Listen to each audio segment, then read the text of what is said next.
우리 함께 보실 하나님의 말씀은 구약성경 시편 84편 1절부터 7절까지의 말씀입니다. 만군의 여호와여, 주의 장막이 어찌 그리 사랑스러운지요. 내 영혼이 여호와의 궁정을 사모하여 쇠약하며 내 마음과 육체가 살아계시는 하나님께 부르짖나이다. 나의 왕, 나의 하나님, 만군의 여호와여, 주의 제단에서 참새도 제집을 얻고 제비도 새끼 둘 보금자리를 얻었나이다. 주의 집에 사는 자들은 복이 있나니 그들이 항상 주를 찬송하리이다. 셀라. 주께 힘을 얻고 그 마음에 시온의 대로가 있는 자는 복이 있나이다. 그들이 눈물 골짜기로 지나갈 때 그곳에 많은 샘이 있을 것이며 이른비가 복을 채워주나이다. 다 같이. 그들은 힘을 얻고 더 얻어 나아가 시온에서 하나님 앞에 각기 나타나리이다. 아멘. 한 명의 새로운 신자가 있다고 한번 가정을 했을 때 하나님을 전혀 모르다가 새로이 믿게 되었고 그 전에 교회에 다닌 적도 없었던 그래서 이렇게 믿게 된 한 명의 새 신자가 교회에 들어왔을 때 이제 그가 앞으로 신앙생활을 어떻게 해야 될 것에 대해서 어떻게 하면서 살아가야 될 것인지에 대해서 교회에서 듣게 되는 내용들은 무엇일까? 혹시라도 이런 것이 되면 안 될 텐데 라는 염려가 있습니다. 그러니까 뭐냐면 이제 당신이 예수를 믿었으면 다 됐고 더 이상의 다른 추구는 필요 없습니다. 당신은 거듭났고 영생을 얻었고 모든 죄를 용서받았고 의롭다 하심을 이 재판장으로부터 의롭다고 의인이라고 칭함까지를 받았고 하나님의 자녀 천국 시민이 되었는데 목적지에 도달했다는 것입니다. 뭘 더 이상 추구한단 말이요. 그래서 뭐 공예배 참석이나 헌금이랄지 이런 신자의 기본적인 의무들 그리고 이제 그런 걸 하면서 이제 당신은 하나님을 위해서 열심히 일하는 일만 남았습니다. 그래서 그 새신자로 하여금 계속해서 영적인 추구를 하면서 이렇게 나아가도록 도와주는 것이 아니라 예를 들면은 그 사람이 하나님을 더 알아가도록 그래서 거기서 자라가도록 그가 하나님을 머리의 지식으로서 알 뿐만 아니라 또한 가슴으로 알게 되도록 격려해주고 그 사람이 매 순간 하나님을 더 가까이 느끼며 사랑하면서 살게 되도록 그 사람의 실제 삶 속에서 그러니까 하나님을 경험하면서 살게 되도록 이렇게 자꾸 자극해주고 그 방향으로 이끌어주는 것이 아니라 이제부터는 주님을 위해서 봉사하고 이 일을 하고 저 일을 하고 또 전도하고 마치 이게 전부인 것처럼 가르쳐 주게 되는 그를 이끄는 일인 것이지요. 그러나 사실을 말하건대 성경도 그렇게 말하느냐? 성경은 사실 정반대의 증거들로 가득 차 있어요. 자, 오늘 우리가 이렇게 그 시편 84편을 읽었지만 첫 부분만 보더라도요. 첫 부분만 보더라도 벌써 다릅니다, 여러분. 여러분 1절과 2절 말씀을 저랑 같이 한번 소리내서 읽어보십시다. 만군의 여호와여, 주의 장막이 어찌 그리 사랑스러운지요. 내 영혼이 여호와의 궁정을 사모하여 쇠약하며 내 마음과 육체가 살아계시는 하나님께 부르짖나이다. 우리가 이 말씀의 의미를 조금 이따 더 자세히 살펴보겠지만 굳이 그 안으로 파고 파고 들어가기 전이라고 할지라도 여러분 어떻습니까? 여기서 풍겨나는 분위기가 어떻습니까, 여러분? 다르지 않습니까, 여러분?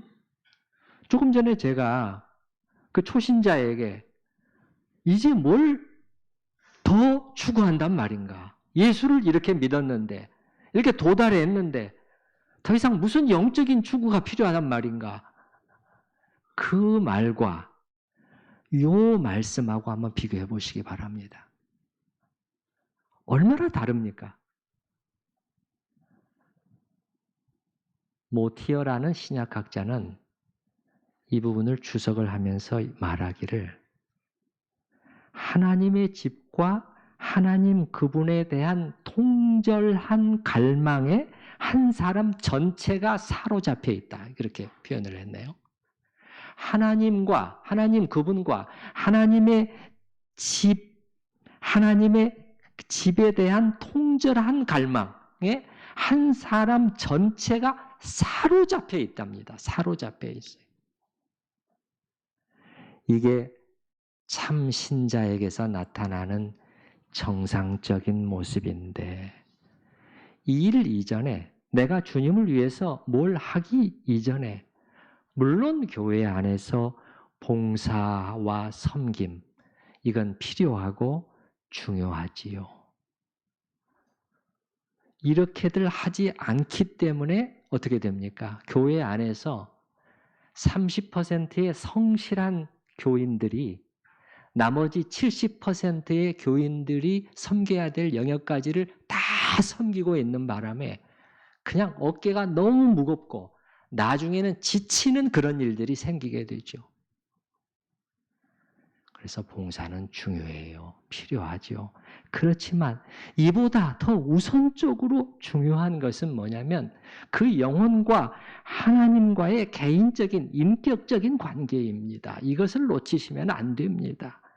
내 구원의 하나님을 더욱 알아가고 그리스도 안에서 그분의 사랑을 맛보고 경험하기를 계속 추구하는 가운데 영적인 성장을 이루어가는 일이에요. 우리는 그 새신자를 이쪽으로 이끌어줘야 되거든요.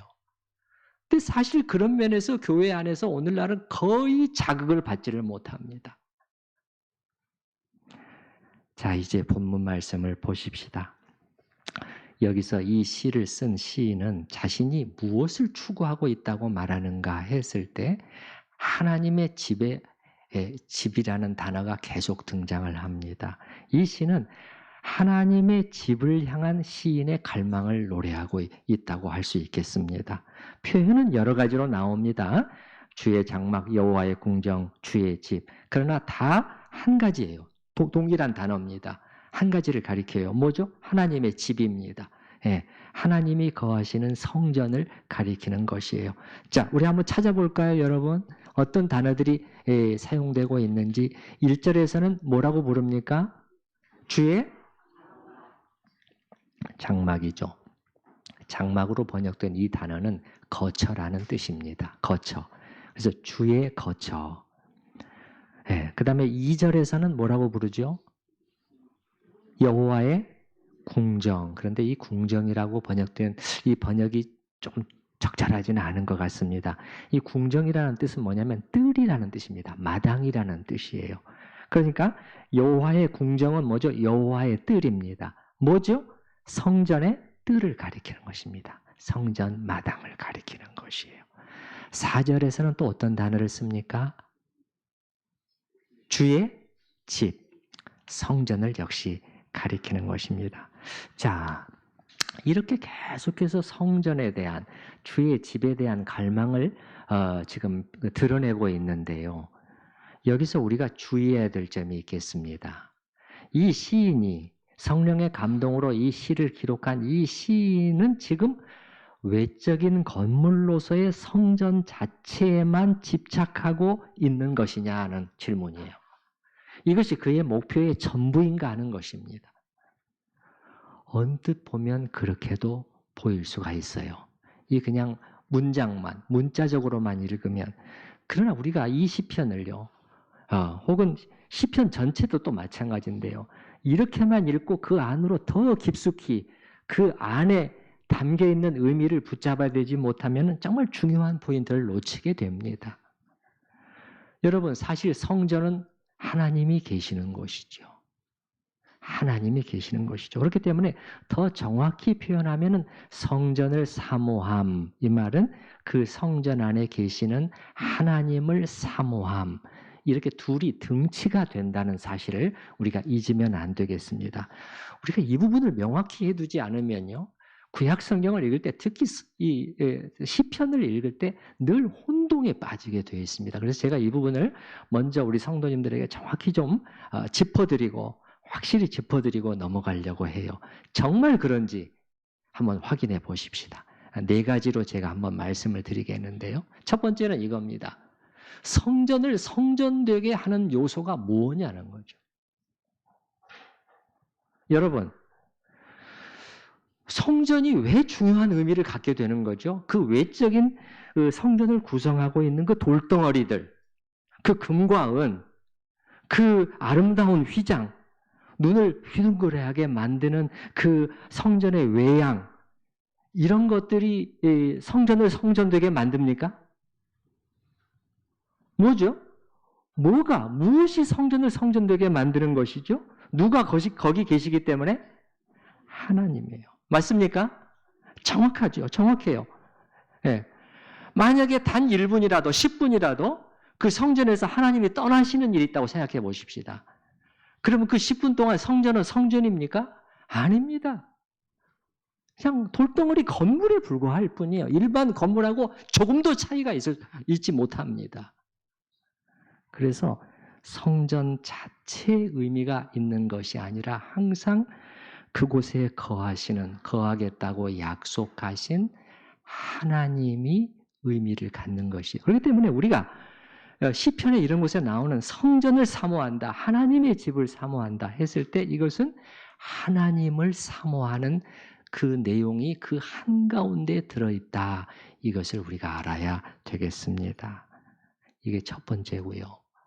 두 번째는 똑같은 원리로 성전 안에 계속 거한다는 것의 의미가 무엇이냐는 거예요.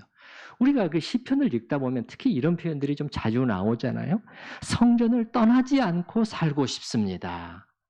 그런 표현들이 자주 나옵니까, 여러분? 예, 그렇습니까? 자, 우리 지난번에 봤던, 신년에 봤던 시편 27편 4절 한번 기억해 보시기 바랍니다. 내가 여호와께 바라는 한 가지 일, 그것을 구하리니 곧 내가 내 평생에 여호와의 집에 살면서잖아요. 그렇죠? 그 다음에 또 뭐라고 말해요? 그의 성전에서 사모하는 그것이라. 내 평생에 여호와의 집에 살고 싶다는 거예요. 또 여러분, 우리가 잘 아는 다윗의 시편 23편은 어떻게 끝납니까? 어떻게 끝나죠? 내 평생에 선하심과 인자하심이 반드시 나를 따르리니. 그 다음에 뭐죠? 내가 여호와의 집에, 성전입니다. 내가 성전에 영원히 살리로다, 거하리로다. 그렇게 하고 싶다는 거예요. 지금 여러분, 지금 어떻게 하고 싶다는 것입니까? 지금 문자 그대로 내가 이 성전이라는 물리적 공간을 떠나지 않고 24시간 동안 그 안에 계속해서 있고 싶다는 그러한 말일까요? 그렇습니까? 그거는 불가능한 일입니다. 누구만 그렇게 할 수 있어요? 제사장들만 그렇게 할 수 있습니다. 그 외에는 아무도 그렇게 할 수가 없습니다. 다윗도 제사장이 아니죠. 그런데 왜 내가 여호와의 집에 계속해서 살고 싶다, 떠나지 않고 싶다, 왜 이런 표현을 하느냐 말이에요. 아까 말씀드렸잖아요. 성전은 하나님의 임재가 있는 곳이잖아요. 그렇기 때문에 성전 안에 계속 살고 싶다, 이 말씀은 내 하나님을 떠나지 않고 그분의 임재 가운데 머물고 싶습니다. 이것을 이렇게 표현한 것이라는 뜻입니다. 그 하나님을 나는 기억하면서 그분의 곁을 한시도 떠나지 않고 그분의 임재 가운데 살고 싶다, 이런 바람의 표현이에요. 이 하나님의 사람 다윗이 그 종종 드러내는 자기 마음의 그 소원이 이거잖아요. 그래서 이게 두 번째입니다. 성전을 떠나지 않고 계속 거한다는 것의 의미가 무엇인가? 그것은 하나님을 떠나지 않고 싶다는 갈망의 또 다른 표현이다. 세 번째는 건물의 아름다움이냐 하나님의 아름다움이냐 이겁니다. 자, 여기 84편 1절을 한번 보시게 되면 주의 장막이 어찌 그리 사랑스러운지요. 언어의 것을 표현하면, 언어를 따라 표현하면 당신의 장막으로 되어 있습니다. 당신의 거처가 어찌 그리 사랑스러운지요. 그래서 언뜻 보면은 외적인 장막에 그 사랑스러움을 말하고 있는 것 같지만은 이 역시 뭐예요? 시선은 그 장막에 거하시는 하나님, 하나님의 사랑스러움을 말하고 있어요. 하나님께 시선이 가 있는 것입니다. 늘 이것을 붙드셔야 됩니다. 늘 이것을 붙드셔야 돼요. 자, 다시 시편 27편 4절 다시 한번 기억해 보시기 바랍니다. 내가 여호와께 바라는 한 가지 일, 한 가지 소원 그것을 구하리니 곧 내가 내 평생에 여호와의 집에 살면서 그 다음에 뭐라고 되어 있습니까? 무엇을 바라보며? 여호와의 아름다움을 바라보며잖아요. 맞습니까? 그 하나님의 집에 살면서 내가 할 것이 그 집의 아름다움을 보겠다. 그게 아니라니까요. 이걸 정확하게 우리가 잡아야 되겠습니다. 그 집에 살면서 계속 그 하나님의 임재 가운데 있으면서 내 하나님의 아름다우심을 나는 바라보며 사모하며 살고 싶다는 거예요. 하나님의 아름다움이에요. 이런 의미에서 저는 두 시편은 사실 같은 것을 말하고 있다고 생각이 됩니다. 시편 27편과 여기 시편 84편이에요. 시편 27편에서는 여호와의 아름다움을 내가 바라봅니다. 여기 시편 84편에서는 주의 장막의 사랑스러움을 내가 바라봅니다. 똑같은 의미라는 거예요. 주의 아름다움과 사랑스러움을 내가 바라봅니다. 그런 뜻이라는 거예요. 네. 그래서 여러분 오늘 여기 그 다음에 84편 2절을 한번 보십시다. 여기 2절을 보셔도요. 자, 첫 번째 문장은 그 외적인 건물을 분명히 보고 있는 것 같습니다. 내 영혼이 여호와의 궁정을 사모하여 쇠약하며. 그런데 후반절에 넘어가면 대상이 바로 하나님께로 바뀌어 버립니다. 어떻게 되죠? 내 마음과 육체가 누구에게? 살아계시는 하나님께요. 그 궁정 안에 계시는 살아계시는 하나님께 부르짖습니다. 그래서 세 번째는 뭐냐면 건물의 아름다움이냐 그 안에 계시는 하나님의 아름다움이냐 후자라는 것입니다. 후자예요. 그 다음에 마지막 네 번째는 성전과 하나님의 임재의 관계인데요.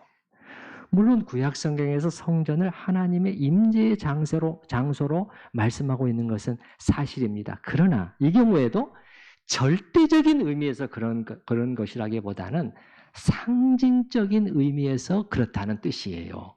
예, 성전은 하나님이 계시는 곳이다. 맞는 말인데 상징적인 의미에서 그렇다는 것이에요. 그렇기 때문에 구약적인 개념 속에서도 하나님의 임재가 항상 예루살렘, 시온산 위, 성전 안에 국한되어 있느냐? 그렇지 않다는 것이에요. 그렇지 않아요. 이 구약학자인 마든 게메렌이라는 분이 특별히 이 시편 84편을 주석하면서 이 부분을 자꾸 반복해서 강조하는 것을 봤는데요. 자, 구약에서도 하나님의 임재가 성전 안에 국한되어 있느냐? 아니라는 거예요. 자, 우리가 한번 생각해 보십시다. 시편 23편 다시 살펴보겠습니다. 시편 23편에 보면 다윗이 뭐라고 노래하죠? 내가 사망의 음침한 골짜기로 다닐지라도. 사망의 음침한 골짜기는 뭡니까? 죽음의 그림자가 어른거리는 골짜기 아닙니까? 네, 지금 양들이 통과하는데 늑대들이 이빨을 드러내고 으르렁 잡아먹으려고 하는 그 상황입니다. 그걸 사망의 음침한 골짜기예요. 근데 사망의 음침한 골짜기로 다닐지라도 해를 두려워하지 않을 것은 그 다음에 뭡니까? 주께서 나와 함께 하십니다. 지금 여기 사망의 음침한 골짜기가 성전 아닙니까? 밖입니까? 밖이란 말이에요. 명백히 성전 밖이에요. 그러나 그곳에서 주께서 나와 함께 하신다. 나의 목자가 되셔서 내 바로 가까이에서 내 손을 잡고 이끌어 가신다. 임재 아닙니까? 임재. 예. 그래서 여러분 확인되었죠? 예. 하나님의 임재는 성전 안에 국한되는 것도 아니다. 상징적인 의미에서 성전은 늘 하나님의 거하시는 계시는 것을 우리에게 말해주는 그 장소다. 신약이 오면 어떻습니까, 여러분? 신약이 오면은 이제는 성전이라는 개념 자체가 바뀌기 때문에 이제는 더 이상 말할 필요가 없지요. 이제 외적인 건물이나 어떤 장소로서의 성전의 개념이 사라지게 됩니다. 너희가 이거죠. 여러분 앉아 계신 여러분입니다. 너희가 하나님의 성전인 것과 하나님의 성령이 너희 안에 거하시는 것을 알지 못하느냐? 우리한테 분명히 묻고 있잖아요. 그렇기 때문에 저 둔촌 아파트 안에 지어지고 있는 건물은 성전이 아닙니다. 성전이 아니에요. 우리가 교회로서 모여서 같이 하나님을 섬기는 하나의 건물일 뿐입니다. 그 이상의 어떤 의미도 부여하려고 해서는 안 됩니다. 예. 자, 성전인가 그 안에 계신 하나님인가? 제가 이 부분을 집중적으로 이렇게 짚었습니다. 왜냐하면 이 점이 워낙 신학적으로 중요하기 때문에 확인을 했고요.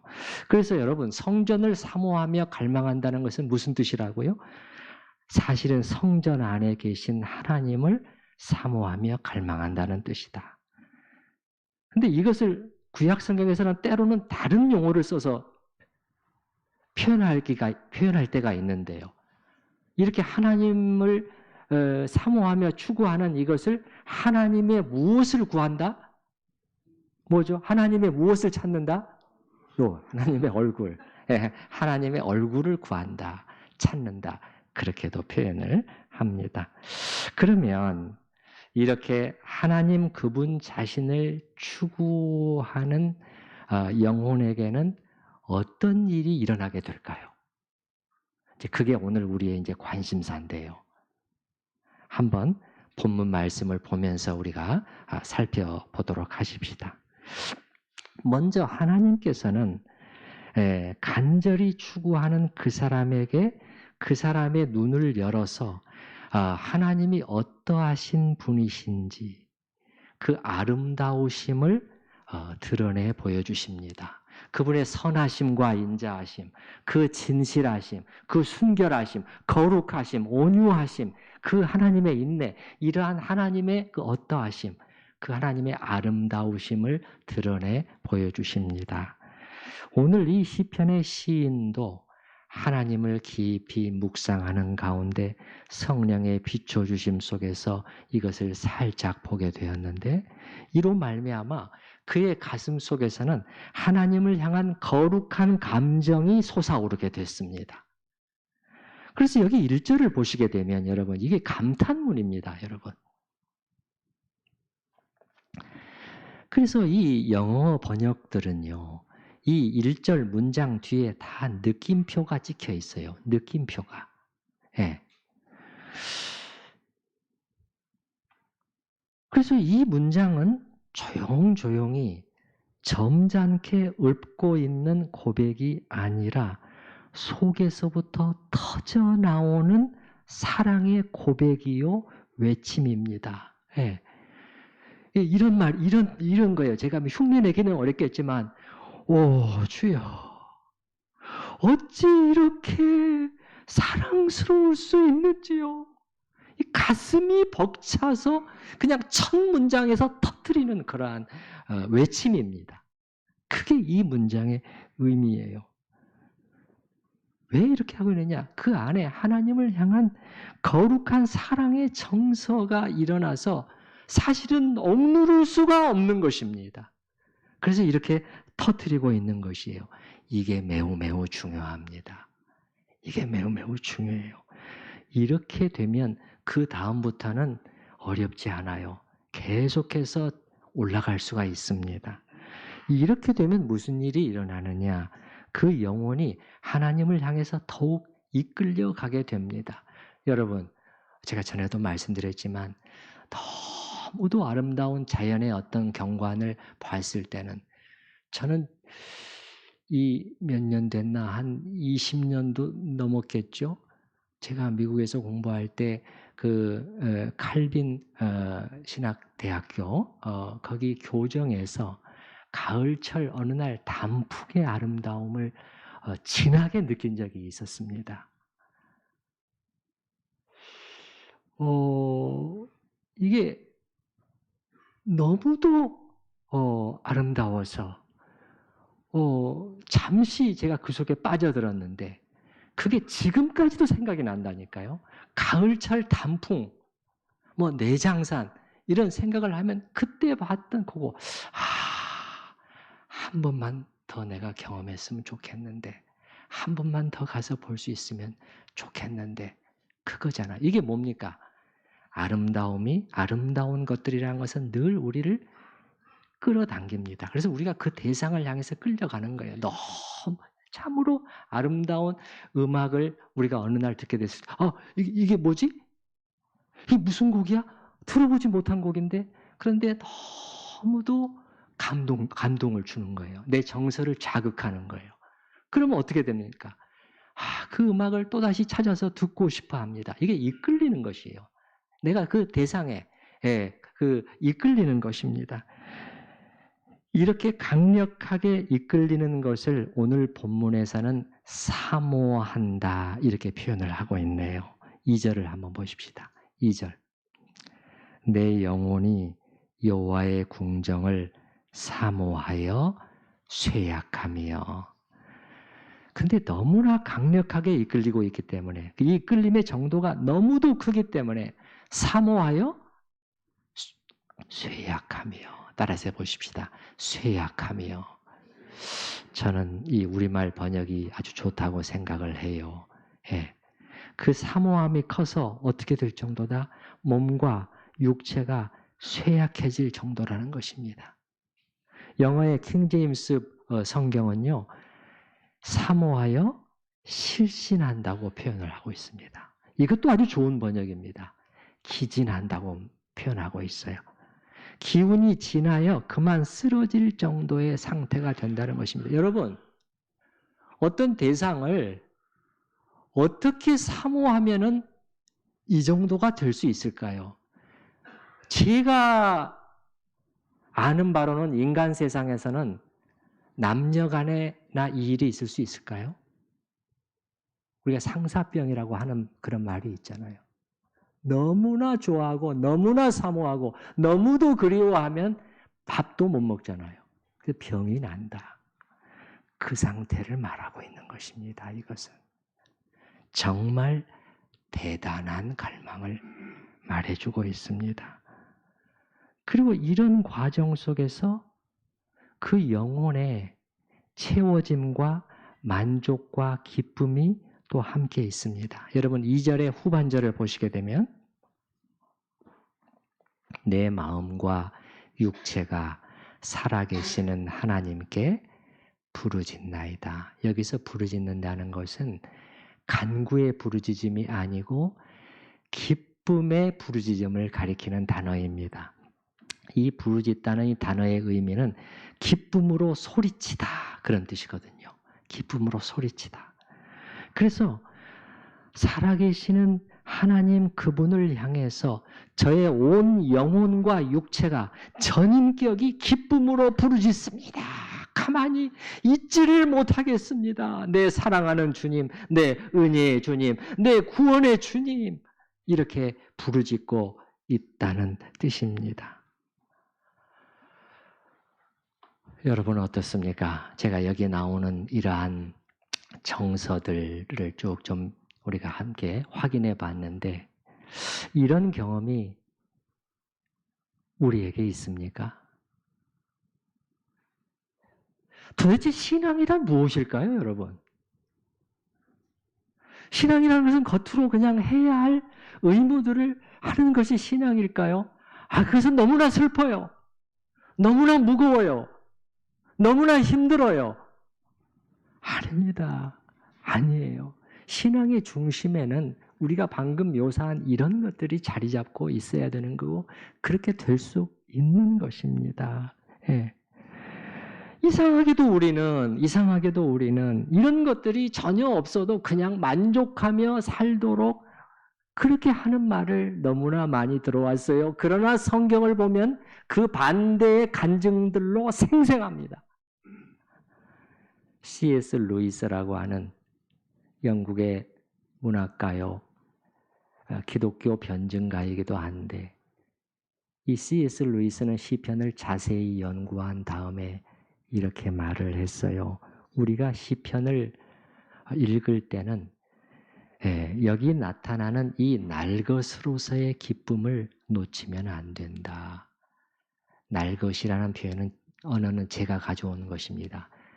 그 양반이 쓰고 있는 분위기가 그렇기 때문에 그분의 말을 제가 직접 일부만 읽어드려 볼게요. 좀 거친 표현이지만 나는 이것을 하나님에 대한 사랑이라기보다 하나님에 대한 식욕이라고 말하고 싶다. 하나님에 대한 뭐라고요? 식욕이랍니다. 에피타이트. 굉장히 뭐랄까 정제되고 다듬어지고 점잖은 것이 아니라 굉장히 뭐랄까 자연스러운 그래서 제가 날것이라고 한번 표현을 해본 거예요. 저 뒤에 가서 이렇게 말합니다. 그들에겐 시편의 시인에게는 주의 임재보다 더 간절히 구할 선물이 없었고 그들이 구한 선물은 바로 그분 자신이었다. 그것은 최상의 기쁨이었으며 명백한 현실이었다.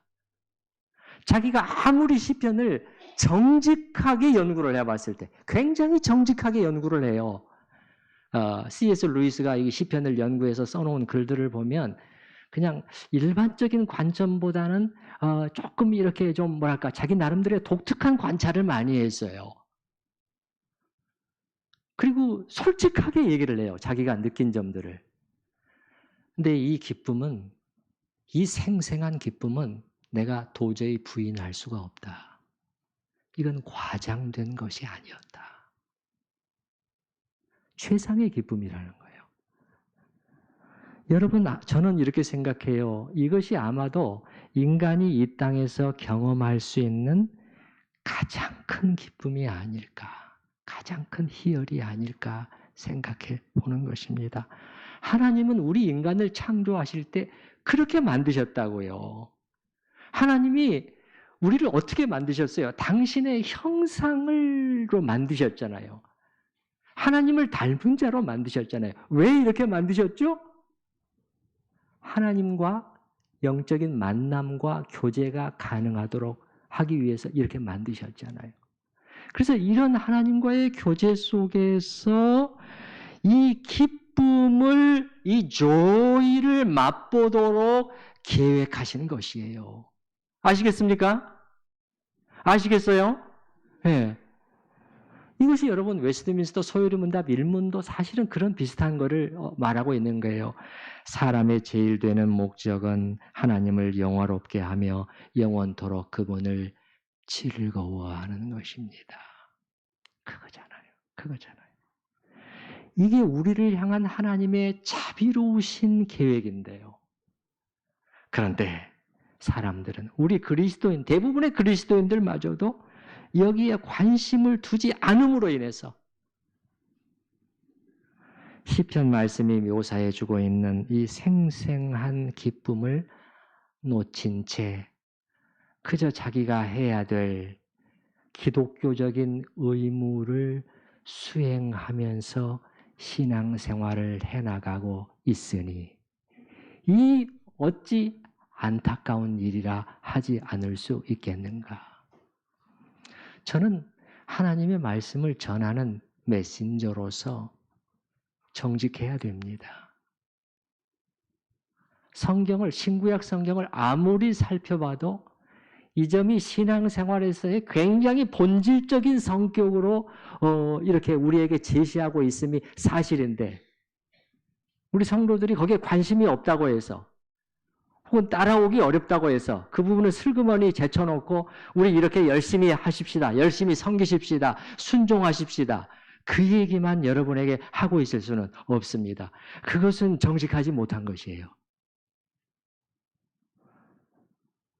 하나님이 어떤 분이신가를 우리가 성령 안에서 알아가는 일은요, 언제나 우리에게 새로움, 경이감, 그리고 경이감을 가져다주고 우리 영혼을 참된 기쁨으로 채워줍니다. 우리가 하나님과의 교제 속에서 하나님을 정말 알아가게 될 때, 저는 최근에 별것 아니지만은 잠깐이었지만 하나님의 시간과 하나님이 시간 안에 갇혀있지 않는 분이라는 이 사실을 다시 한번 생각하면서, 그것은 제가 어떤 분의 또 글을 읽으면서 다시 그 진리가 저 안에 다시 또 이렇게 생각이, 묵상이 됐어요. 우리 주일 오후 시간에 하나님의 영원성에 대해서 우리가 공부했잖아요.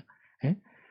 우리 모든 피조물은 시간 안에 갇혀있는, 사실은 불쌍한 존재예요. 시간이 흐르면서 우리는 낡아지고, 그러나 하나님은 시간을 완전히 초월해 계신 분이시다. 하나님, 크신 하나님 안에서 시간이 시작되고 시간이 끝날 정도로 그분은 이렇게 크신 분. 이 사실을 제가 다시 한번 그 진리가 저 안에 들어왔을 때 참 하나님을 향한 경외감, 우리 하나님이 어떠신 분인가를 생각을 하면서 제 영혼 안에 잔잔한 기쁨이 일어나는 것을 봤어요. 이 기쁨이고, 그리고 여러분, 바로 이런 데서 힘이 나오게 돼 있고요. 우리는 이 힘을 공급받아서 모든 어려움을 이기고 앞으로 나아갈 수 있게 됩니다. 여러분, 우리 삶 속에서 그 어려움이 없습니까? 도대체 피하려고 해도 그래도 찾아오잖아요. 예, 찾아오잖아요. 그런데 이 힘을 공급받아서 모든 어려움을 이기고 앞으로 나아갈 수 있게 된다는 거예요. 여러분, 오늘 본문, 우리가 읽은 본문에서도 힘을 얻는다는 그런 표현이 나옵니까? 한번 찾아보시기 바랍니다. 나옵니까? 먼저 어디서 나옵니까? 5절에 나오죠. 그죠? 5절에 어떻게 시작됩니까? 주께 힘을 얻고. 이 힘은 뭘까요? 영적인 힘이겠죠. 육체적인 힘을 말하는 게 아니겠죠. 이런 힘이 공급되게 된다는 거예요. 어디로부터? 자기가 교제하고 있는 하나님으로부터 공급이 된다는 거예요. 이렇게 하나님을 구하고 찾고 그분과의 영적인 만남을 사모하는, 성전을 사모하는 것 같지만 그 안에 계시는 하나님의 아름다우심에 그 심취되는 그 사람에게 이 일이 있게 된다는 것이지요. 자, 5절 말씀을 다시 보십시다. 정확히 보시기 바랍니다. 그 표현을 누구로부터 힘을 얻는다고 되어 있습니까? 주께요, 주께요. 성전 건물로부터 힘이 공급되는 것이 아닙니다. 주님으로부터예요. 인격이신 하나님으로부터 힘이 공급됩니다. 언제나 이거는 사실이에요. 그렇기 때문에 건물 자체에 집착하면은 이게 실패에 빠지게 된다는 거예요. 시편의 시인들은 건물 자체에 집착한 사람들이 전혀 아니다. 다시 한번 알아야 되겠습니다. 그리고 이 힘이 자꾸자꾸 공급됩니다. 한 번 하고 또 끝나는 것이 아니에요. 더 큰 힘이 또 공급이 됩니다. 7절 말씀을 보시기 바랍니다. 7절 말씀. 그들은 힘을 얻고 더 얻어 나아간다는 거예요. 힘을 얻게 되어 있다는 거예요. 하나님께서 우리가 아까 신앙의 본질을 이렇게 놓치지 않고 거기에 하나님과의 개인적인 이 관계를 붙드는 그 사람들에게 해주시는 놀라운 일이라니까요. 놀라운 일이에요. 그래서 약해 있던 자, 어려움을 겪으면서 힘들어 있던 자들이, 어려움 여러 가지가 있잖아요. 사람들과의 관계도 우리에게 어려움을 주고 힘이 빠지게 하고 지치게 하고 상처를 받게 하고 또 그 외에도 여러 가지 몸의 질병, 그 예기치 않았던 자녀의 일들 막 오잖아요. 막 찾아오잖아요. 힘들어 있던 자들이 회복되게 돼요. 자, 6절을 보시기 바랍니다. 6절. 그들이 눈물 골짜기로 지나갈 때 그곳에 많은 샘이 있을 것이며 이른 비가 복을 채워주나이다. 여러분, 이 눈물 골짜기가 무엇일까? 여러분의 성경에 보시게 되면 눈물 앞에 괄호 1 이렇게 표시되어 있습니까? 괄호 1 이렇게 되어 있습니까? 네, 잘 보세요. 워낙 작은 글씨여가지고. 있습니까? 그러면 저 밑에 그 괄호 1로 가보게 되면은 뭐라고 되어 있습니까? 박하 골짜기로 그렇게 되어 있죠. 맞습니까? 눈물 골짜기로 이 뜻은 또 박하 골짜기로 이렇게 볼 수도 있다는 뜻인데 이 박하라는 것은 뭐냐면 발삼나무를 가리키는 것이에요. 발삼이 우리가 그런 말 쓰지 않습니까? 오늘날. 예. 그래서 이 눈물 골짜기, 박하 골짜기라는 것은 발삼나무 골짜기라는 뜻인데 이 발삼나무는 건조한 땅에서 자라는 나무예요. 그래서 이 박하 골짜기라는 것은 뭐냐면 물이 없는 건조한 골짜기를 가리킨다고 볼 수 있겠습니다. 여러분 이스라엘 땅에서 이 팔레스타인 지역에서 물이 얼마나 귀합니까? 그야말로 태양이 장렬합니다. 하루 종일. 장렬해요. 그렇기 때문에 거기서는 이 따뜻한 양지 그게 우리나라처럼 좋은 말이 아닙니다. 우리나라는 따뜻한 양지 그러면 얼마나 좋습니까?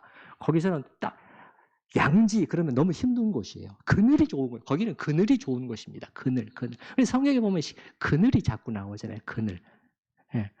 그 물이 얼마나 귀한데 이 박하 골짜기, 메마른 골짜기이니 이 골짜기를 통과해 갈 때 얼마나 힘들겠어요. 그래서 눈물 골짜기라고도 하는 것 같아요. 또 히브리어에 운다라는 이 동사가 또 발음이 또 박하 이렇게 비슷하게 돼요. 그래서 자세히 말씀드릴 시간은 없지만 이 시인은 이 발삼나무 골짜기, 건조한 골짜기를 의미하면서 동시에 눈물, 운다는 뜻을 같이 두 가지 의미를 같이 넣기 위해서 이 단어를 쓰지 않았나라고 또 생각을 해보게 되는 것입니다. 그런데 물이 없어 메말라 있는 이 골짜기에 무슨 일이 생기는 것이죠? 아래서는 샘들이 터지는데 많은 샘들이 여기저기 터지기 시작하고 위에서는 어떻게 돼요? 이른 비가 내려서 그 먼지 나는 그 황토길 거기를 적셔주는 일이 생긴다는 것입니다. 그렇습니까? 6절을 다시 한번 보시기 바랍니다. 6절. 그들이 눈물 골짜기로 지나갈 때 그곳에 무슨 샘이? 많은 샘이 터지기 시작하는 거예요. 이른 비가 복을 채워주나이다. 뭐죠? 회복이잖아요. 회복. 따라서 해보십시다. 회복. 네, 회복이에요. 하나님께서는 자신만을 찾는 그 사람들에게 이 일을 해주신다는 거예요. 여기 잘 보시기 바랍니다. 그들이 눈물 골짜기, 그냥 자연의 현상이 아니라는 거예요. 그들이 눈물 골짜기로 지나갈 때 그때 하나님이 샘들을 터지게 해주신다는 거예요. 하나님이 그들 때문에 해주시는 일이다. 이걸 명확하게 하고 있는 것이죠. 무엇을 말하려고 하는 것이죠? 이렇게 하나님을 찾는 자들, 하나님의 얼굴을 구하며 사모하는 자들에게는 반드시 회복의 은혜가 임하게 된다는 것입니다. 여러분 가운데 이런 회복의 은혜를 바라고 있는 분들이 있습니까?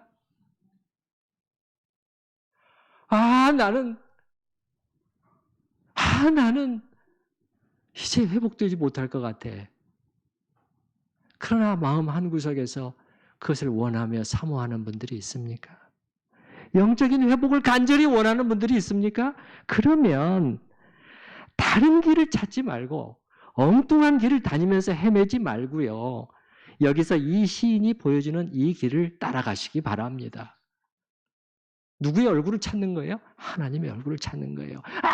저 사람 때문에 내가 지금 너무 미치겠는데, 너무 힘드는데 그거 붙들지 마시기 바래요. 그거 내려놓고 하나님을 찾으시기 바래요. 이게 방법이에요. 아시겠습니까? 예. 자, 이렇게 하는 사람들을 시인은 복 있는 자라고 말하고 있네요. 우리 5절 말씀 같이 읽어보십시다. 주께 힘을 얻고 그 마음에 시온의 대로가 있는 자는 복이 있나이다. 마음에 시온의 대로가 있는 자. 참, 저 이 표현 정말 좋아하는 표현입니다. 마음에 시온. 여러분, 시온은 뭐라고 그랬죠? 예루살렘의 시온산입니다.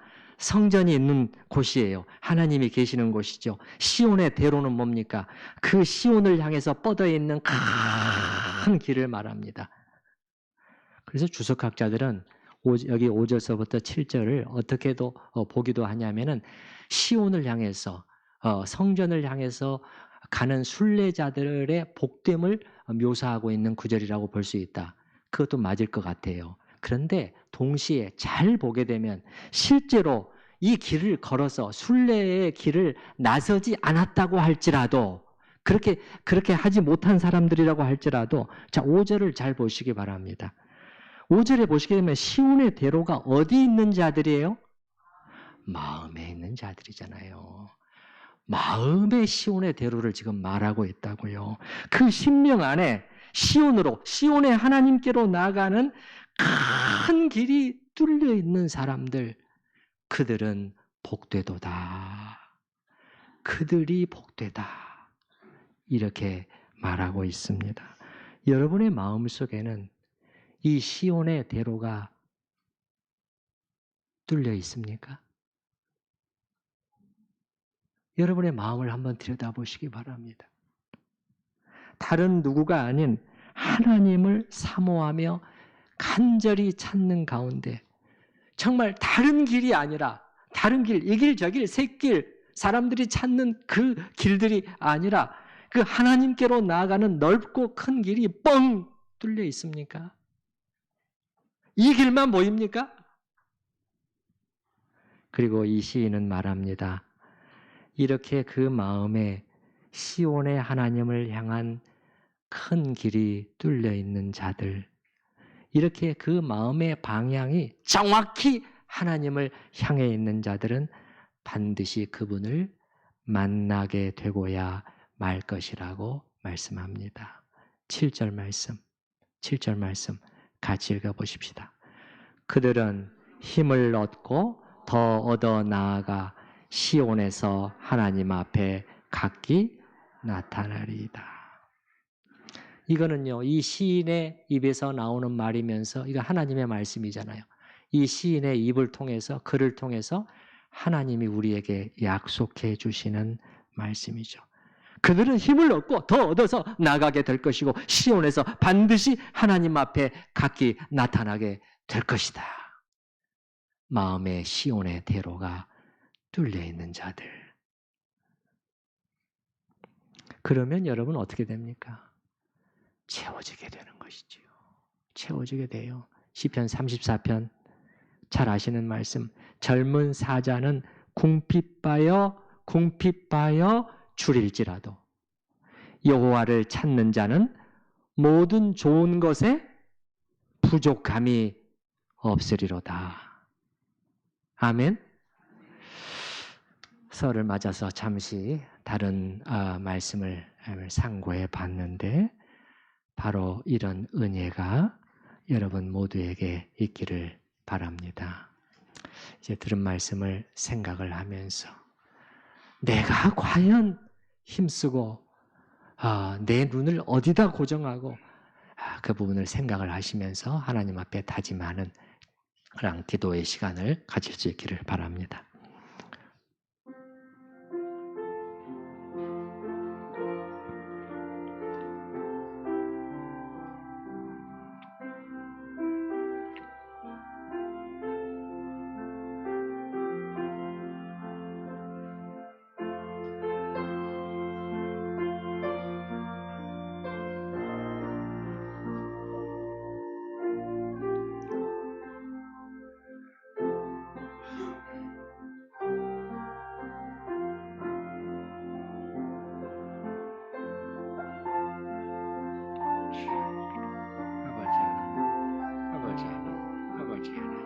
아버지 하나님, 주여 오시옵소서.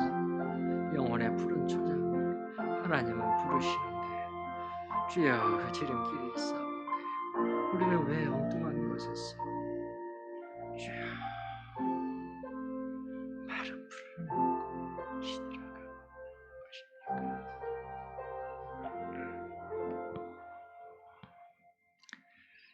자비로우신 주님께서는 저희를 영혼의 푸른 초장으로 부르고 계시온데 저희는 왜 그 풀이 별로 없는 메마른 땅에서 그 마른 풀 뜯어먹겠다고 영양가도 없는 그것을 뜯고 또 뜯고 씹고 있는 것인지요? 과연 누가 복 있는 자인가? 오늘 시편 말씀은 저희에게 묻고 있습니다. 바로 주님으로부터 힘을 얻고 그 마음에 시온의 대로가 있는 자입니다. 그 마음속에 시온의 하나님을 향해서 길이 쭉 뻗어 있는 자입니다. 그 심령의 향방이 이쪽을 향해 고정된 자입니다. 이렇게 하나님을 구하는 자, 사모함으로 쇠약해질 정도로 찾는 자가 복이 있다고 하나님의 말씀은 저희에게 가르쳐 주었습니다. 이런 사람은 반드시 하나님을 만나게 될 것이요, 새로운 힘을 공급받아 회복되는 은혜를 맛보게 될 것이며 그 영혼 가득히 채워짐과 만족과 기쁨이 있을 것이니 바로 이게 하나님의 방법, 하나님이 계획하신 방법이었습니다. 주님, 기도합니다. 저희가 하나님의 말씀이 오늘 우리에게 보여주는 그 길을, 그 지름길로 달려가게 하여 주시옵소서. 오직 하나님만이 우리를 채워주실 수 있다는 이 불변의 진리를 꼭 붙들게 하여 주시옵소서. 혹여 나와는 상관없는, 나에게는 너무 먼 길이라고 빨리 접어버리고 포기하지 않게 하여 주시옵소서. 주께서 사랑으로 부르시온대 주여 목자의 음성을 따라 영혼의 푸른 초장으로 나아가게 하여 주시옵소서. 예수님의 이름으로 기도하옵나이다. 아멘. 찬송가 490장, 490장입니다.